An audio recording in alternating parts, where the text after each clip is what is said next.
यहाँ पे self cleansing velocity, ये बहुत इंपॉर्टेंट चीज है। सेल्फ क्लींजिंग वेलोसिटी तुमसे निकालने के लिए पूछे, ये सेल्फ क्लींजिंग वेलोसिटी जो है वो निकाल करके बताओ। Very important. जो सेल्फ क्लींजिंग वेलोसिटी है, यहाँ पे इसका फॉर्मूला है V S equal to 1/n R की power 1/6 K D P G S minus one, उसकी कंप्लीट की पावर हाफ है ये। डीपी जो तुम्हारा यहाँ पे है ये पार्टिकल साइज है, ठीक है, डायमीटर ऑफ पार्टिकल। के जो तुम्हारा है ये यहाँ पे डायमेंशनलेस कांस्टेंट है। जीएस जो है तुम्हारा स्पेसिफिक ग्रेविटी है। आर तुम्हारा यहाँ पे जो है ये हाइड्रोलिक रेडियस है। ये जो एन तुम देख रहे हो ये मैनिंग्स रफनेस कोएफिशिएंट है, ठीक है। तो इस फॉर्मूले से तुम अपना सेल्फ क्लींजिंग वेलोसिटी जो है वो निकाल सकते हो। और इस फॉर्मूले का जो नाम है वो शील्ड्स फॉर्मूला है, इसको हम कहते हैं शील्ड्स फॉर्मूला, ठीक है। ये प्री में भी आया है, मेंस में भी आया है, ठीक है। मेंस में तो ये कहीं पे साथ में अटैच करके निकलवाया गया है, जो एक बड़ा न्यूमेरिकल आएगा उसमें जरूर पूछा गया है। बाकी प्री में भी पूछ लिया है, जो ए के एग्जाम्स होते हैं उनमें भी सेल्फ क्लींजिंग वेलोसिटी कैलकुलेट करवा देता है, ठीक। तो इंपॉर्टेंट है। इसके बाद में देख लो partial characteristics of circular sewer. हमारे पास में सीवर के डिफरेंट डिफरेंट शेप्स होते हैं, मैं तुम्हें बता दूं। सर्कुलर होता है, एग शेप्ड होता है। तो यहाँ पे जो सर्कुलर सीवर है वो कॉमन, ठीक है, बहुत ज्यादा देखने मिलता है। तो उसी की कुछ कैरेक्टरिस्टिक्स हम यहाँ पे जो है पढ़ रहे हैं इस सर्कुलर सीवर की। सर्कुलर सीवर के ऊपर कुछ न्यूमेरिकल्स जो है वो आ जाते हैं। वो किस तरीके से है? सबसे पहले तो इस सर्कुलर सीवर को हम एक बार, तो इसके लिए एक बार शेप तुम देखो कैसा है। यहाँ पे सर्कुलर है, यहाँ पे ये जो है, ये जो तुम रेड लाइन अभी देख रहे हो अपनी आंखों के सामने, ये वाटर का फ्लो है, ठीक है, बिकॉज पार्शियल फुल रहता है हमेशा।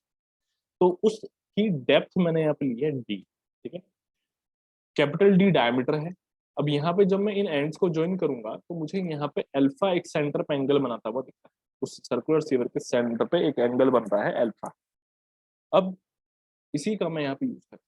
तो ये जो डी अपॉन डी है, ये जो तुम देख रहे हो, वो डायरेक्टली पूछता है, रेशो पूछता है ना, वो रेशो पूछेगा कि बताओ डेप्थ ऑफ फ्लो और जो कंप्लीट डायमीटर है उसका क्या हमारा रेशो है।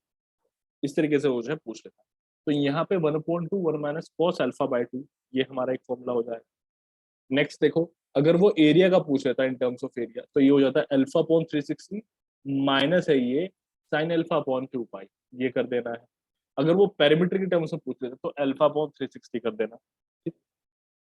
पैरामीटर कौन सा? भैया ये स्मॉल पैरामीटर है, ये कंप्लीट पैरामीटर है, ये कंप्लीट पैरामीटर है, कंप्लीट पैरामीटर कैपिटल पी, ठीक है। ऐसी अगर रेडियस के बारे में पूछ ले, हाइड्रोलिक रेडियस के बारे में, दोनों का कंपैरिजन करवा ले, तो यहाँ पे है 1 minus 360 sine alpha upon 2 pi alpha, ठीक है ना, ये है 2 पाई अल्फा।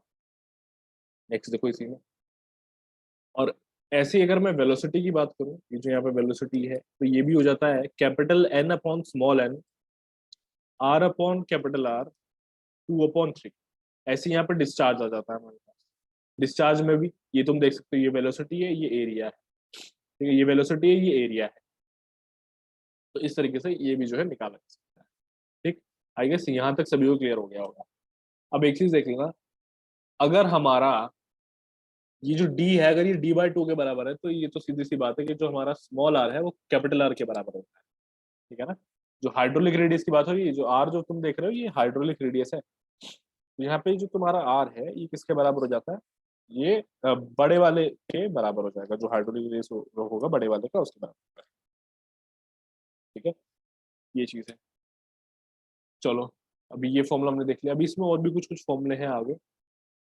ये वाला फॉर्मूला है, ये काफी इंपॉर्टेंट है, वेरी इंपॉर्टेंट। अब इस वाले फॉर्मूले में क्या है कि जैसे कि तुम देख सकते हो, लिखा हुआ है equal degree of self cleansing of two pipelines laid on different slopes, ठीक है। तो ये equal degree of self cleansing, यहाँ अगर हमारे दो पाइपलाइन है, दो डिफरेंट पाइपलाइन है, ठीक है, और हमारा एक कंडीशन उसने दे दी है, हमें एक कंडीशन उसने दे दी है कि इक्वल डिग्री है, मतलब जो सेल्फ क्लींजिंग हो रही है दोनों के दोनों पाइपलाइंस में वो बराबर हो रही है, स्लोप्स डिफरेंट। तो ये वाली कंडीशंस जो है सेटिस्फाई होंगी, ये वाली कंडीशन, ठीक है।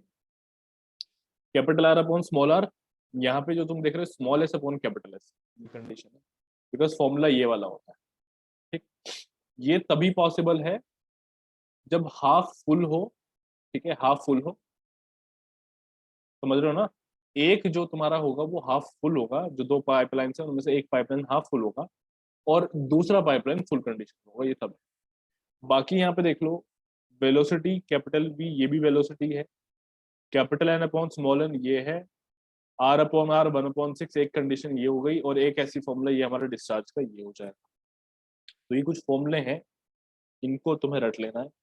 फॉर्मूले देख करके तो लग रहा है कि भैया हाँ जो है अभी बहुत सारे हो गए, ये तो बहुत डिफिकल्ट हो गए, लेकिन ऐसा नहीं है, आराम से जो है याद कर लेना, 3-4 बार करोगे थोड़ा थोड़ा तो याद हो जाएगा।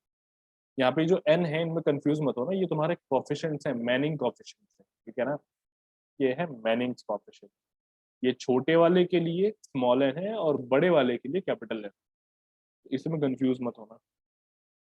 चलो यहाँ तक हमारी चीज हो गई है, सारा कुछ हमने देख लिया। इसके बाद में और देख लेते हैं, ये कुछ हमारे पास वैल्यूज हैं। अगर हमारा जो मैनिंग्स कॉफिशिएंट है उसको हम एज्यूम कर लें कि वो कांस्टेंट है with respect to the time, तो हमारे पास ये एक कंडीशन आ जाती है। हम अगर एन कॉफिशिएंट के लिए बात करें तो जो हमारा कॉफिशिएंट ऑफ फ्लो है, ठीक है, वो मैक्सिमम होगा कब, जब हमारी कंडीशन ये हो। ये आए हुए हैं प्रीवियस ईयर में आए हुए हैं, ये सब कहीं ना कहीं पूछे गए हैं, मोस्ट इंपॉर्टेंट चीज बता रहा हूँ मैं, आगे भी पूछे जाएंगे। जेई में तो कम आए हैं, लेकिन जेई में भी एक आध बार आया है, ऊपर वाला तो आया है जेई में, मुझे इसका तो पता है। ये एई में आ जाएंगे, ये ईएससी में आ जाएंगे, और बहुत जगह देखने जो है मिलता है। नेक्स्ट उसी तरीके देख लो, उसी एन कोफिशिएंट के लिए डिस्चार्ज अगर हमें मैक्सिमम करना हो तो कंडीशन ये होगी कि जो हमारा डायमीटर है डी बाय कैपिटल डी, उसका जो रेशो है वो 0.95 के बराबर, ये जो तुम यहाँ पे देख रहे हो ये 0.95, उसको सही से कर 0.95, ठीक है, ये होता है।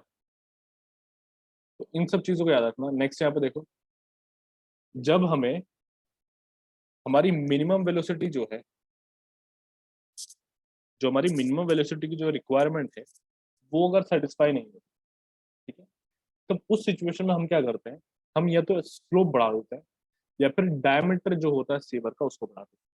अब ये मिनिमम वेलोसिटी हमें क्यों चाहिए, ये चाहिए सेल्फ क्लींजिंग वेलोसिटी के लिए। मिनिमम वेलोसिटी हमारी क्या है, सेल्फ क्लींजिंग वेलोसिटी। अगर सेल्फ क्लींजिंग वेलोसिटी अचीव नहीं हो रही है तो दो ही चीजें कर सकते हैं, तो स्लोप बढ़ा दो या फिर डायमीटर जो है सीवर का वो बढ़ा दो, ठीक है, बस इतना सा। ये वाला फॉर्मूला तो हम लोग ऊपर देख ही चुके हैं, यहाँ पे ये जो है हमारा खत्म हो गया। अब इसके बाद नेक्स्ट क्लास में अपना न्यूमेरिकल जो है वो देखें। यहाँ पे इतना ही था।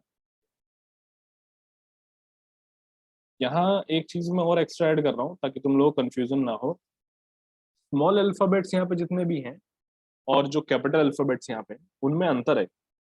अंतर ये है कि स्मॉल अल्फाबेट्स जो वैल्यूज हैं ये उसके लिए हैं जब तुम पार्शियल फ्लो में होगे।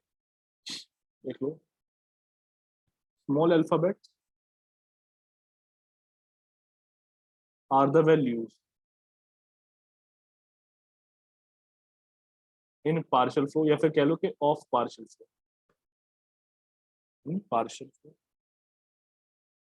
पहली चीज। दूसरा, whereas capital alphabets, capital alphabets are the values